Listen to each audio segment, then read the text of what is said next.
किंतु उससे जीतोगे कैसे? मैं कुछ समझा नहीं आचार्य।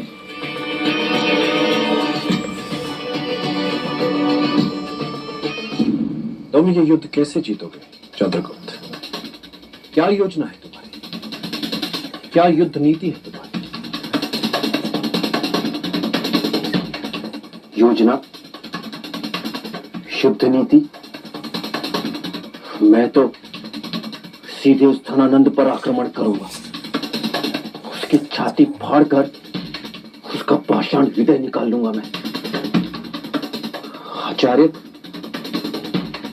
हम न्याय के पक्ष में हैं, लोकहित के पक्ष में, सत्य के पक्ष में हैं हम।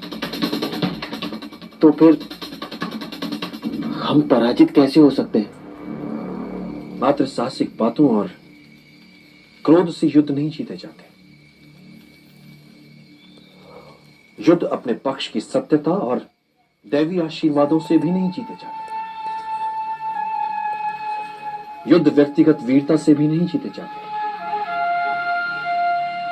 युद्ध किसी शांत जलधारा में मनोरंजक नौका विहार नहीं है। युद्ध आने वाले हर संभावित ज्वार और तूफान के बारे में पहला अनुमान है, उनका समुचित आंकलन है, उनसे निपटने की समुचित तैयारी है। हर संभावित बाधा के बारे में पहले से सोच पाना युद्ध की तैयारी का अंग है। अक्षम और क्रोधी सेनापति, विश्वासघाती सहयोगी, दुखदाई और चौंकाने वाली घटनाएं, तथ्यों के आंकलन में होने वाली भूल, कितनी बाधाएं हो सकती हैं एक युद्ध। मैंने इन्हीं बाधाओं के बारे में सोचकर पाटलिपुत्र में जो तैयारियां की थी वो सब नष्ट हो चुकी हैं। बचे हैं दो, मेरी बुद्धि और तुम्हारा साहस। एक युद्ध जीतने के लिए यह पर्याप्त नहीं है चंद्रगुप्त। आप कहना क्या चाहते हैं आचार्य? हम पराजित हो जाएंगे?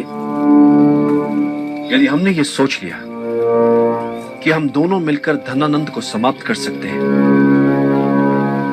तो हम निश्चित रूप से पराजित हो जाएंगे।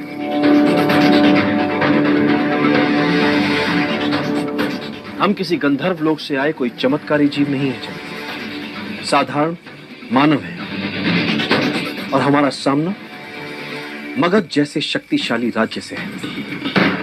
इसलिए पहले तो हमें युद्ध संसाधन जुटाने लायक बनना पड़ेगा। इसे जुटाने के लिए हमें धन चाहिए, शस्त्र चाहिए, सेना के लिए समुचित भोजन चाहिए, सहयोगी चाहिए जो युद्ध में हमारा साथ दे सके। इसलिए योजना, नीति और चालें चाहिए। शत्रु की हर संभावित व्यूह रचना को समझना पड़ेगा, तभी उसे समुचित उत्तर दे पाएंगे हम। छापामार युद्ध शैली।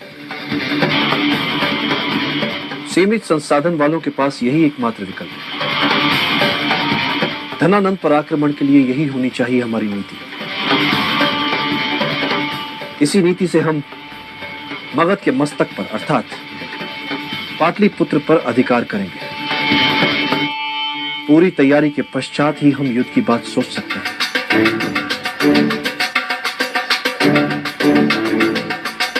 आज से इन तैयारियों को अपना उद्देश्य बनाना होगा। कुछ नहीं से सब कुछ का सृजन करना होगा। तुम्हें भी मानसिक रूप से एक सैनिक से नायक बनना होगा। धनानंद को युद्ध की चुनौती दी है तुमने, तो पूरी तैयारी के साथ हमें